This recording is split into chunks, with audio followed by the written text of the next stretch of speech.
Welcome to the Wrexham Coffee Matchup. I'm Dave. And I'm Courtney.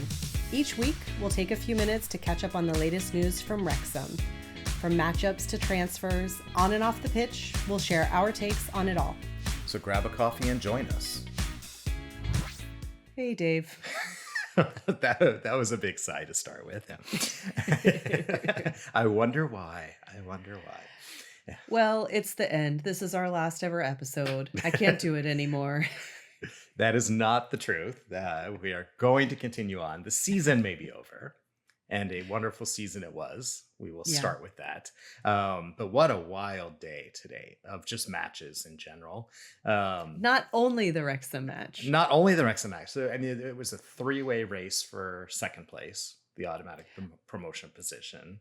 And Ipswich's victory guaranteed that they go back to the Premier League just one season after they were relegated. So that was a good turnaround for them. And then we know a couple weeks ago that Coventry sealed their first place finish, which will take them back to the Premier League for the first time since 2001. So they're very exciting, race for the top. The Ipswich yada. No. Big victory over QPR, like blowout victory. So it wasn't really in question. The question came with the sixth place race. So, I have to say at one point, because I mean, we both did what we said we shouldn't do ever, which is we watched the tables in real time. And at one point I looked and I said, wait, Derby could still go up? So Derby scored early. So Derby, Hull City, and us were all fighting for sixth place. Derby scored early in their match, which put them into sixth place, dropped us down to eighth. Then we scored twice, and so that put us above. For 2 minutes. For 2 minutes, and then we equalized. And then Hull City just came out in their second half, and their victory sealed it. Now, if they had drawn, and it looked like Norwich had a good chance all the way up to I watched the last few minutes of that match. Up until the very end, they were fighting to get that draw just to keep Hull City from going to the playoffs. And as much as we were fighting for a third goal. For that entire second half. So so it was a disappointing finish, but a very exciting morning. Having all the matches on at the exact same time was just a lot to look at in terms of the scores and what was going on and the permutations. And you could hear in the crowd when one of the positions changes. So it wasn't just the crowd reacting to our play, but it was just wild, just absolutely wild. So we drew 2-2 against Middlesbrough. Middlesbrough now moves on to the playoffs. There was no question that they would ever be in the playoffs. Right. But the first goal that they scored just a few minutes in was one of the I felt like the music in the background should have been because it was just like it was almost like I was watching it in slow motion, like, but that's not gonna go not gonna go in. And it shouldn't have gone in. Very strange. It was a strange goal. It just looked very uncoordinated. I don't know. But it was very messy and not a great start. Not a great start, but not long after, Josh Windass had that free kick goal, which is probably, if that wasn't on the goal of the season voting tally, which already closed, that is something that could be very close to a goal of the season. He scored that goal with his soul. Yes, he did. That was such I looped the video back so that I could even rewatch it beyond the replay. That was an incredible goal. It was just perfectly placed. It was just everything that was going for it was right. And it was a very Josh Windass goal, right? It was. It was very clinical. It was very precise. There was a hint of a celebration at the end. Well, the rest of the team celebrated on him. Celebration as well. It was good. And then you said that he scored with his soul. Then Sam Smith scored with his head. Another one of his acrobatic That's goals. fine. People can use whatever works. And Smith, he does those so well, where he just throws his body into the ball to score it into the net. And so at that point, we're up 2-1. We're like, this is great. This is wild. And then Danny Ward happened. So short-lived. It was so short-lived. I wrote to you, I was like, I can't breathe, because I thought, oh my gosh, we're up. We're up. We're up, which means that no matter what had happened to the other matches, we would have gone on. Yes. And we just had to hold on. But that second goal, if you thought the first one... if Hull had like scored a whole crazy number. Yes. But at that point. Then, at that point, yes. But if you thought the first one was the clown car goal, the second one was stand like a tree and don't move and don't try to protect the ball from going in. I mean, he just stood there and didn't even realize, I guess, that the ball was going in. It was just an awkward, weird way to equalize. And I mean, wild first half though, right? So we absolutely go into the halftime at 2-2, still have a lot of hope. And the energy never flagged from the rest of I was going to say, and had a lot of energy still, right? Yeah. It wasn't like, yes, it was just equalized just before the first half finished, but it wasn't like the wind had been taken out of our sails. It wasn't like we had seen so many times where a second half is where we're just grasping. It wasn't totally like that deflated. No, it wasn't. I mean, Rathbone was on it. Windass kept trying. Smith kept going for it. They brought in Kiefer Moore and Broadhead. Yep. Broadhead he played the best he's played in quite a while. He played quite well, yeah. Yeah. And as we got closer and closer and still not able to make that third goal, what do we need to do? Just throw in another striker and bring in DKD. So we had 5 attackers at one time when they took off Dan Scarr to put him on. So I mean, talk about off your defense. At one point, I think to just use all that momentum as much as you can. Well, and even one of the last corner kicks, Danny Ward came up to the box to offense as well. And then I got a little bit nervous because he was a little bit had to run really getting back. Yeah, but it was just like we just couldn't pull it out. We just couldn't do it. And there were so many opportunities. There really were. It wasn't a matter of it wasn't for lack of trying. Right. And not for playing incredibly well. Everyone played well. Yeah. It just wasn't our day, and it was not our season. Not our season. I kept waiting for the Hollywood ending. Like, okay, when is the script gonna flip? You kept waiting for Hull were they playing Norwich City? Yes, Norwich, yeah. So you kept waiting for that second goal, right? Because then it would have just edged us. Something that would have just made the last episode of the season really great when it comes out, But this is still going to be a really great last episode of the season. Oh, it is. It is. I don't know if I can watch that again, but I know we will, but it'll be very tense. But we finished 7th for the season. Mm-hmm. We'll say this again. That's incredible. Highest ever finish in the 2nd division. Mm-hmm. And now we have this incredible framework for next year. And we started very slowly. Oh, very slowly. Well, 13 new players. Yeah. A slow and shaky and rusty start, and it took us time to figure out how everybody was working together. And we not only got there, we had an incredible January, yeah. some of the best matches that I think we played for the entire season. And then we finish 7th, which next year will be playoffs. Next year would be playoffs. And so the season would not be over at that point. Will be. It will be playoffs. Because we will be making it there. Yes. If not year higher. It will be. If minimum. Not higher. At minimum, we will make the But playoffs. I mean, it's a strange feeling because on the one hand, you want it to go on. Especially when we came out with the fire that we did, when we had so many chances, or as many chances as we had. Mm-hmm. I mean, we drew. That's a fantastic result. Right. It just wasn't enough today. Any other week, we would have been thrilled with that performance against a team higher up on the table than us. Mm-hmm. Absolutely thrilled. Yes. Yeah. Yeah. So I have a little fun fact. So Oh, Matty James came back a couple of weeks ago and has been playing very well. Sort of, we saw today exactly why he is so important to our midfield. Turns out that, remember, he broke his toe back in, I think it was January, when he took that fall on the sideline and was out for quite a while. In order to get him back onto the pitch, he has been wearing a shoe that is 2 sizes too large for him. Okay, to relieve any pressure. So he can play. And I think it's the last 3 matches now that he's been wearing a boot that is 2 sizes one normal shoe large. and one big shoe.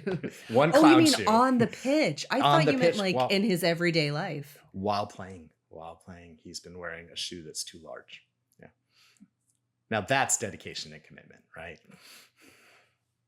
I'm just trying to think of the logistics of how it stays on his foot. You must tie it very tight, I'm guessing.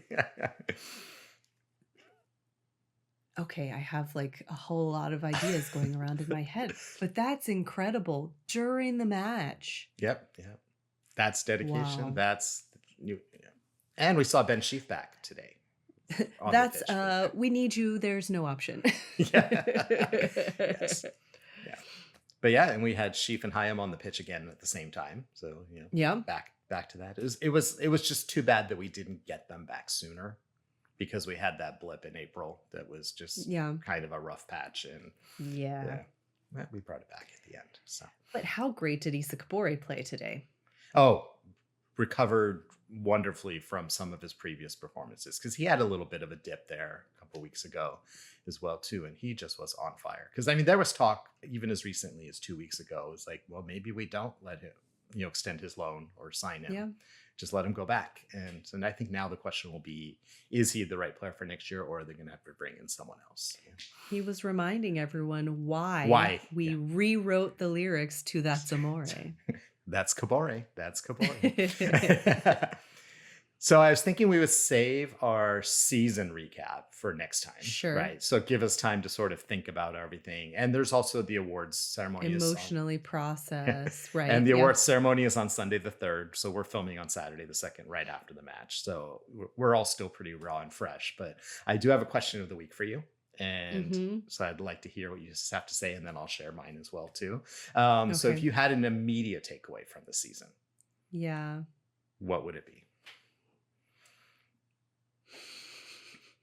Okay, so I did say this. I said this to you. I said, for sure, my answer right now will be different than tomorrow, right? Or even like a couple more hours removed from from the match, because I know, well, this is recency bias. You tend to think based on whatever has just happened, whereas you're talking about a whole season of 46 matches. Yeah. But my takeaway is how great Arthur is. Yes. And how much we need him. And how frustrated I am with the fact that Parky won't change a lineup. Now, I also know it would be very strange to change a goalkeeper not due to an injury midway through a match, which I thought we could have done or should have done. Also, but so I understand that, that part is fine. I felt like he shouldn't have even started today. Yes. Yeah, I would agree, especially after, what was it, last week's performance. It's like the switch came. We were surprised 4 games ago when the switch was made. And he said in his post-match interview that this was for the rest of the season. So he had been clearly indicated that he would be the number 1 for the rest of the season. And after last week, when I saw that today's lineup and there was no changes, and I was just like, oh. And like I said at the beginning, it's like every other player on the pitch played wonderfully today. They gave it their all. And the 2 goals that were scored were 2 embarrassing goals. Yeah. And that's not to say that he, in the matches that he started the season with and finished the season with, that he didn't do things that were good things, that he didn't make nice saves, that he didn't make nice plays. But again, recency bias, right? It I feels know. like those I know. shouldn't have been goals, or at least one of them shouldn't have been a goal, and you feel like if only. Yeah, and we definitely missed Arthur a lot today. That's for sure. So Yeah. and What's your takeaway? so my takeaway is more sort of the bigger pictures for us, like personally, right? So Okay. we started doing this podcast at the beginning of the season, right after the second match of the season.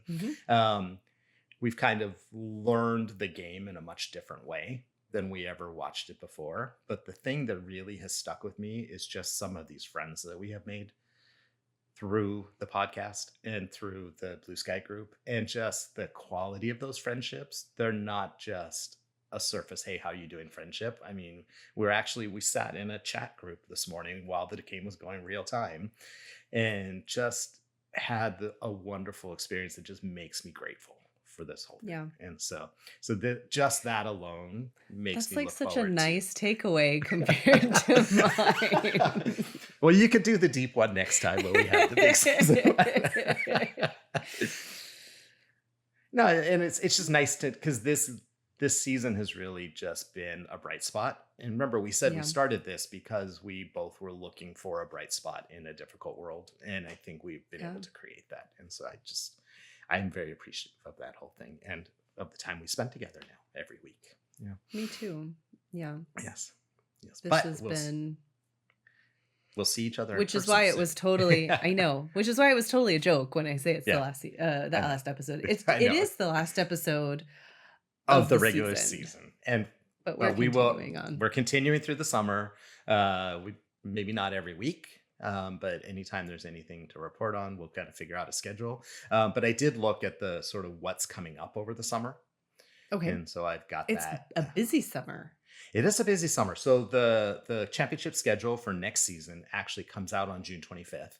So that's when we'll have the mapped out season from August through May. Already we'll know when we're playing where. We'll start to figure out when our family trip is going to be and all that stuff. And then, so in July, they start their summer tour. And so they're going to Krakow, Poland to play Wisla on July 11th. Then on July 18th, they're playing Manchester United in Helsinki. Then they fly over to Tampa, Florida on July 25th to play Leeds United, followed by Liverpool at Yankee Stadium on July 29th in New York City, and Sunderland in Philadelphia on August 2nd. So that takes us up to the beginning of the season. That surprised me to see that was so late. So late. I think it's because it's East Coast, and the weekend of August 7th, 8th, and 9th is the first round of the Carabao Cup. So they've moved it earlier this year. Usually it starts on the Tuesday after the season starts, but the season itself won't start until the 14th of August. Right. So they do have a 2-week buffer, but they'll have that cup match in there. So that's not that much time. Yeah. That's a 5-hour time. Anyways. I know it is. It's crazy. And then on the women's side, though, there's the UEFA Champions League that the women's team is qualified for. So that draw for the first qualifying round is on June 18th, and those matches will start on July 22nd.